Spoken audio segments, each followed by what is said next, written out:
Le rugby, c'est évidemment sur Radio Sport. Avec nous ce soir, évidemment, l'une des légendes de notre rugby. Jérôme, ça va vous faire plaisir, vous, parce que ça, je sais que vous aimez les grands esthètes, les grandes stars du ballon, ceux qui sont au musée, au Panthéon. Pierre Villepreux, il est au Panthéon. On peut Bonjour le dire. Pierre Villepreux. Bonsoir Pierre Villepreux. Bonjour. Merci. Bonsoir, Oui, c'est pareil à cette heure-ci. Merci d'être avec nous. Quand on regarde votre palmarès de joueur et d'entraîneur, ce qui est intéressant quand on voit votre passif d'entraîneur et votre passé, vous avez commencé par entraîner l'Italie et la France. Je me serais fait piéger dans un quiz. Pourquoi avoir commencé par l'Italie ? Je commence par l'Italie parce que quand j'ai arrêté de jouer au rugby, donc c'était en 74, Oui. je voulais plus jouer. Alors j'ai dit il faut que je parte loin parce que si je reste en France, je continuerai à jouer. Et il y avait un poste à Tahiti et je suis parti pendant 3 ans à Tahiti. Oui. Voilà, et Je comprends. Et j'ai fait j'ai lancé un peu le rugby à Tahiti. Les gamins n'avaient pas de visibilité, ils n'avaient pas de ballon, ils n'avaient pas grand-chose. Donc, j'ai essayé de créer du rugby dans les écoles et après dans les clubs qui se sont greffés sur les écoles. Belle aventure. Donc, hein. ça, au plan. Ah oui. Belle aventure parce qu'au plan, disons, pédagogique, ça m'a permis de tester le mode d'entraînement que j'utilisais des plus petits jusqu'aux plus grands. Et je dis bien les plus grands, y compris le plus haut niveau. Et donc, quand je rentre de Tahiti, 3 ans après, le président d'Italie, à l'époque, M. Invernici, m'a appelé en me demandant est-ce que tu voudrais pas faire une expérience de 3 années chez nous pour essayer de faire élever le niveau de jeu des Italiens. Et voilà comment je suis parti en Italie et j'ai trouvé là un moyen également de faire une expérience qui a été très intéressante. C'est avant l'arrivée dans les 6 nations, on est bien d'accord, hein, Pierre Villepreux, pour resituer ceux qui nous écoutent ce soir, hein, bien sûr. Hein. Oui, c'est avant l'arrivée dans les 6 nations. Non, ils sont arrivés dans les 6 nations beaucoup plus tard. Hein. Ils sont arrivés je crois, en 97 ou 18, quelque chose comme ça. Ouais. Ah oui, non. Et Jérôme... Moi, je vous parle des années 78-80. Bien sûr. Je parle sous votre contrôle, Jérôme, mais je me dis que cette Italie, finalement, elle fait partie maintenant du Gotha, européen et mondial, bien sûr. Et aujourd'hui, on a appris, même hier déjà, c'était dans les rumeurs chez le confrère du Times, qu'on va monter peut-être à 24, 27 équipes, c'est ça à peu près ? Oui, bientôt. 24. Alors aujourd'hui, on est sur une Coupe du Monde qui se dispute à 20 nations. On trouve déjà que c'est un peu long, nous, mais Pierre Villepreux a peut-être un avis différent. Mais 24, ça nous paraît, si c'est appliqué comme ça, si c'est décidé... Vu les différences. Vu les différences, effectivement, ça nous paraît un petit peu gros. C'est beaucoup, Pierre ? Écoutez, il y a deux façons de voir les choses. Ou bien on veut développer les nations que je qualifierais de plus faibles, et on augmente pour qu'ils aient, je dirais, des temps de jeu contre les meilleurs. Alors, est-ce qu'il faut le faire avant la Coupe du Monde ou pendant la Coupe du Monde ? Ça, c'est le problème. Mais d'un côté, on voit bien dans cette Coupe du Monde qu'il y a depuis qu'elle existe, il y a des énormes différences. Quoi, le 96-0 pour la France face à la Namibie, quoi. Oui.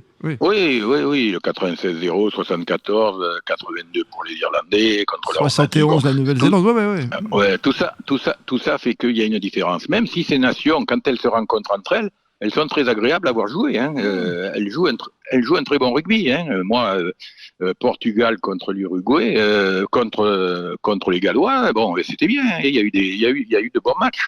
Donc, il faut leur donner les moyens pour exister dans cette compétition mondiale. Et ça, c'est à World Rugby à le faire. J'ai travaillé 5 ans à World Rugby. C'est pour ça que je vous pose la question. Je connais les difficultés qu'il y a. Hein. Et oui, Pierre Villepreux, vous avez connu ça, on peut dire, puisque vous avez pris l'Italie qui n'était pas, je ne vais pas dire au plus bas, mais qui était une nation basse qui commençait au rugby. Et aujourd'hui, on voit la différence, un petit peu grâce à vous et à tous les autres qui ont mis en place ce qu'il fallait. Vous savez, en Italie, quand je suis arrivé, il y avait 10 000 licenciés. Quand je suis parti, il y en avait déjà 28 000. Après, maintenant, je crois qu'ils sont autour de 5 000 licenciés.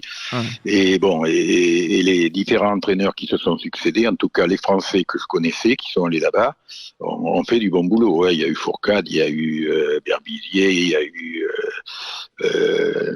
comment il s'appelle, Georges Coste, qui lui a fait un très gros travail en Italie, surtout au niveau des jeunes, qu'il a mis dans des académies. Enfin, il y a eu vraiment du boulot de fait, quoi. Ouais, hein. Et c'est évident que quand je suis arrivé, nous, on ne jouait que contre des nations mineures, c'est-à-dire la Pologne, le Portugal, mais pas la les grands. Russie, etc. Ouais, pas les grands.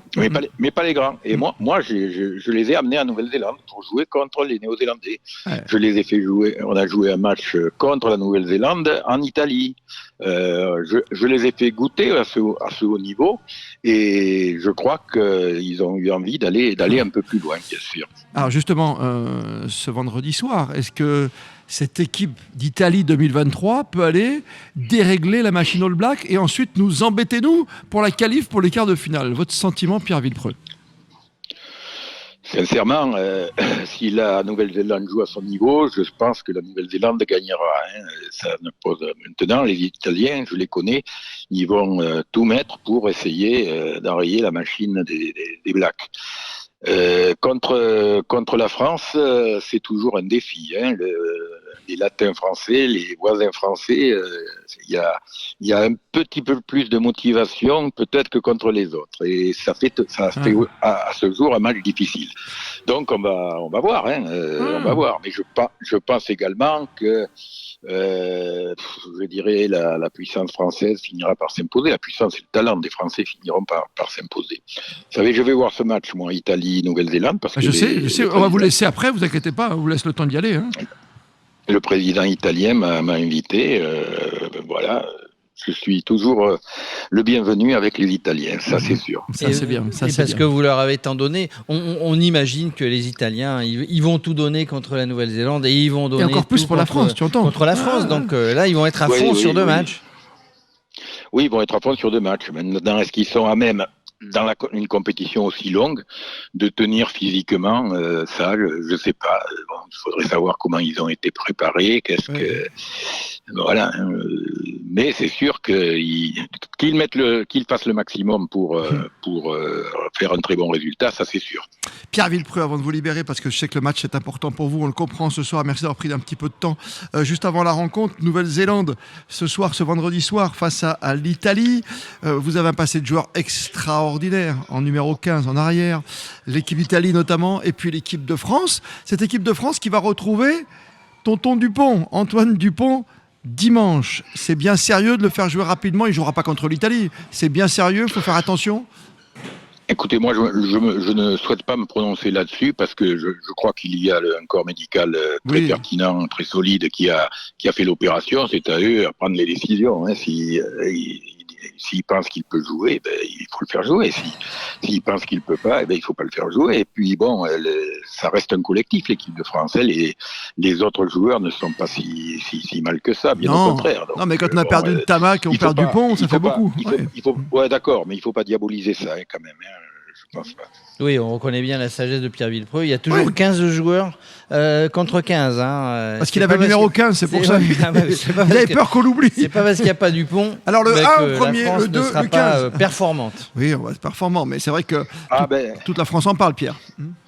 Oui, c'est évident que c'est aujourd'hui Dupont, il est connu de tout le monde, même de ceux qui n'ont jamais touché un ballon de rugby. Hein. Donc tout le monde veut voir Dupont, tout le monde pense qu'il va résoudre tous les problèmes. Bien sûr, c'est une évidence. Et puis bon, il a un tel talent qu'on ne peut pas dire le contraire. Hein, c'est sûr. Il y avait du talent chez Ntamak et chez les Dupont, ça c'est sûr. Mais l'équipe de France peut s'en sortir par le collectif. Vous avez raison, Jérôme, de préciser. C'est sûr que Pierre adhère à votre discours. Et puis ce soir, si vous faites gagner l'Italie face à la Nouvelle-Zélande, ça nous arrange, comme ça on est qualifié. Ça arrangera tout le monde. Les Italiens d'abord et la France après. Sauf les Blacks. Hein. Eux, ça les arrangera pas. Écoute, on verra bien, c'est comme l'Afrique du Sud, on suivra ça. Bien sûr, le grand match de dimanche. Merci mille fois d'avoir pris du temps avant le match pour nous, Pierre Villepreux. C'était un bonheur de vous retrouver sur l'antenne de Radio Sport. Bon, très grand match ce soir, Nouvelle-Zélande. Italie, merci d'avoir accepté l'invitation. À très bientôt, Pierre. À très bientôt, merci. Le rugby, c'est évidemment sur Radio Sport.